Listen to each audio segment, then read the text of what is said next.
The 14th Vision of Daniel, translated by Frederick McClear.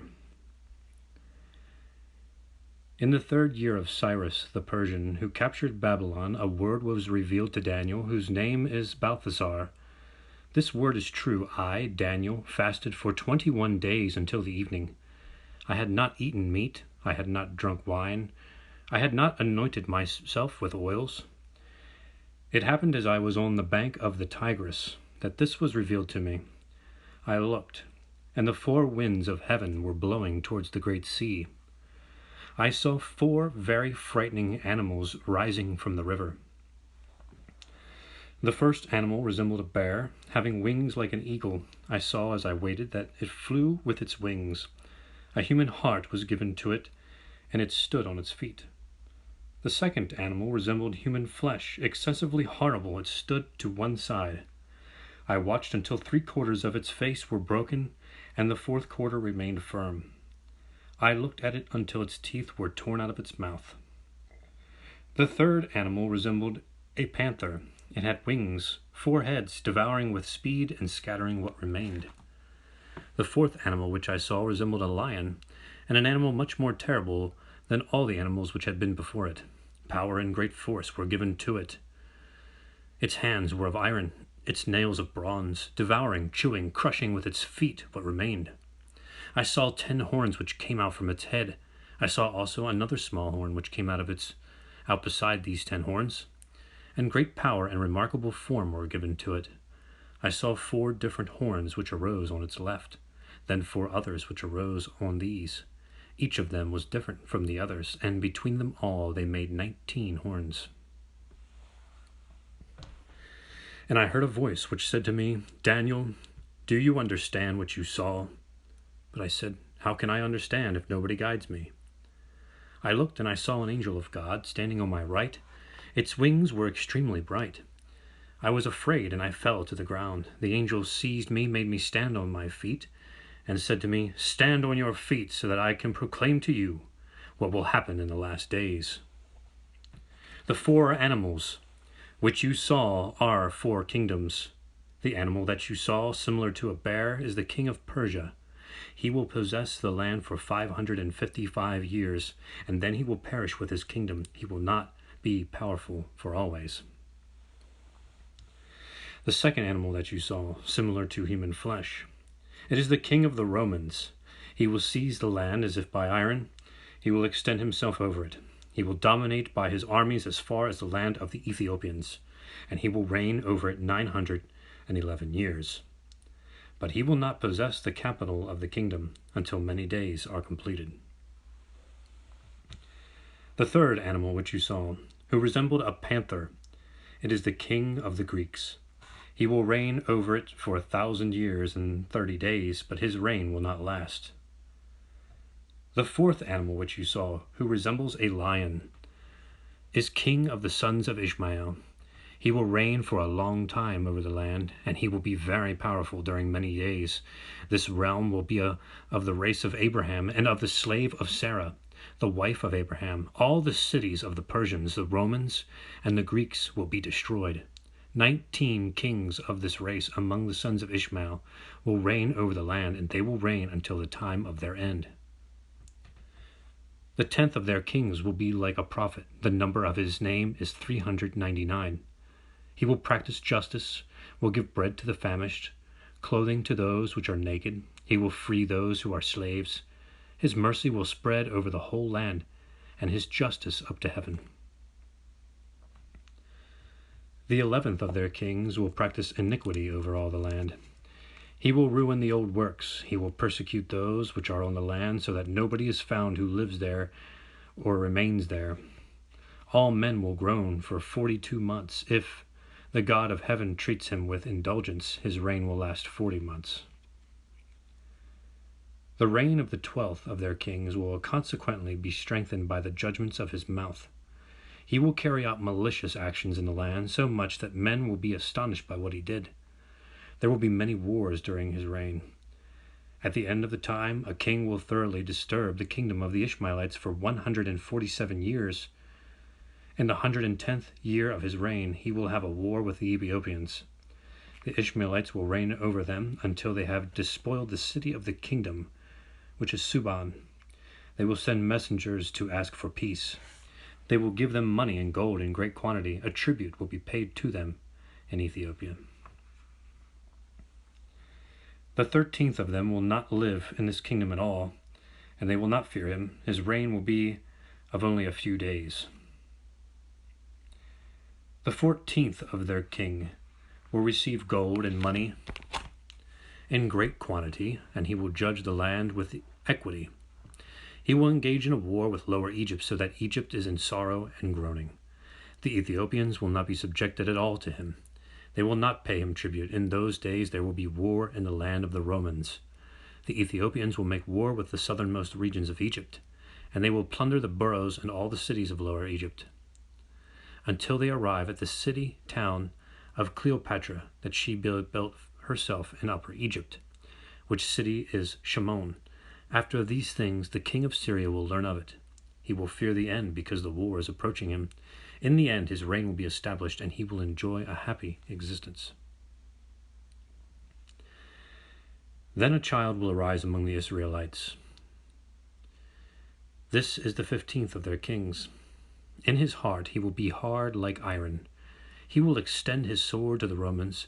His right hand will be on the Ethiopians. His face will be double, and his language will be double. During the days of his reign there will be a great disorder over all of the land, and his word will be violent like fire. The Ethiopians will bring gifts of gold to him, of silver, of pearls, and he will impose his work on everyone. He will make several nations captive in order to conscript them. Throughout all his reign there will not be enough bread. There will be no peace as long as he will reign, and in his time carnage will be frequent. As for the 16th of their kings, there will be no war in his kingdom, and he himself will not fight with anybody, and he will be granted a long time which he will spend in peace, and his reign will pass in uprightness. As regards to the 17th of their kings, a war will break out between him and his nation. It is him whose name makes the number 666. He will elevate from his nation a man who will make war for him. He will pursue him as far as Egypt with the riches of its kingdom. He will neglect his nation and its great people, and will scatter riches in public places and highways, while moving in Lower Egypt with his riches. He will go into Upper Egypt on the side of the north, with the intention to plunder Suban, the city of the Ethiopians, with the remainder of its riches. But a man of his own nation will kill him in the southernmost regions of the Lower Egypt, and will take what remains to him of his riches. The 18th of their kings at the beginning of his reign will work great evils. For 1,260 days he will wage war in the western countries, and he will gain the victory until the day of his death. Then among them a child will arise, who is his son. This one is the 19th of their kings. He will be the child of a double race, because his father is an Israelite and his mother is a Roman. There will be war in Egypt and Syria for 21 months. Their swords will fall on themselves in this war. This is the king whose name makes the number 666. He will be called by these three names: Mamitios, Kali, and Seraphitos. Being a child, he will reign in order to do much evil. He will order all the Jews which are in all places to gather in Jerusalem. All the land will be disturbed during his reign, until any man can be sold for a single dinar. He is without decency, and he will forget the fear of God. He will not remember the law of Ishmael his father, nor of his mother, who is Roman. He will be arrogant, continuously drunk. He will make a great number of those who eat at his table die by poisoned beverages, and in these days there will be great devastations. He will free Syria and the territory of the Jews, and will torment the East and Egypt. He will establish carriers of letters in Egypt, 2 and 3 times in only 1 year. The east will be against itself in the reign of which will be the 19th. He will seek neither justice nor truth, but he will seek gold all the time. He will establish managers in the regions of Africa, and a great quantity of soldiers. War will break out between him and them. They will destroy the multitude which is with them. He will be established in the regions of Africa, with what will remain of his troops, for several years, and he will not overcome it. Then a foreign nation will rise against him. It is called Patergos. It will make war on him. Seraphitos will dominate over many Romans, over Pentapolis, over the Medes. From them all he will take a tribute, will command their cities, and will plunder the city which he built, and regions that his father had gathered. The Turk will prepare for war to remove the kingdom from the hands of Seraphitos. Hitherto Seraphitos remained at home. He was looking for spoils because Seraphitos had great riches before his eyes, gold, silver, all kinds of precious stones, and desirable utensils for every kind. But it will be proclaimed to him that the Turk has made himself master of all Syria and his borders, and he will go out in a great disorder with all of his troops. He will leave all the waterskins, will not carry anything with him, but he will have a heart of an animal, reflecting and knowing not what to do. And then when he flees going up Egypt, the Turk will precede him with his troops. They will both land with their troops, and they will fight until blood runs in floods. The Turk is of a Roman race. There will be war of Eshmon, the city, until the water of the river is changed unto blood because of the great quantity of those wounded to death. No one will be able to drink the water any more. Many men will die by the sword, unaccountable. Those who remain will plunder their own country from where they left. The Turk will make Seraphitos perish in order to remove his kingdom from him, for fear he will not obtain the kingdom of the Ishmaelites. But this here is the end of their number. Then the king of the Romans will rise up against them. He will destroy them by the edge of the sword, in the middle of the Ishmaelites, in the territory of their fathers in the desert. The Ishmaelites will be governed always by the Romans. The Romans will dominate over Egypt for 40 years. Then 2 nations will rise by the name of Gog and Magog.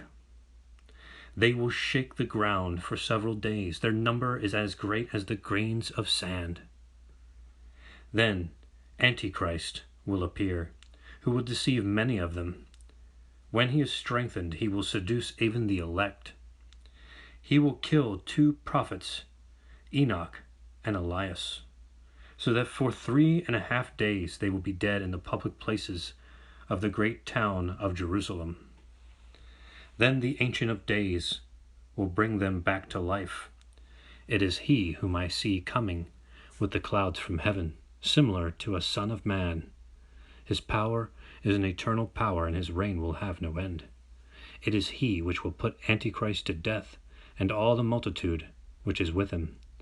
There will be a misfortune then, in truth, to any soul who will live in that time over all the land, because there will be iniquity, a great affliction and groanings.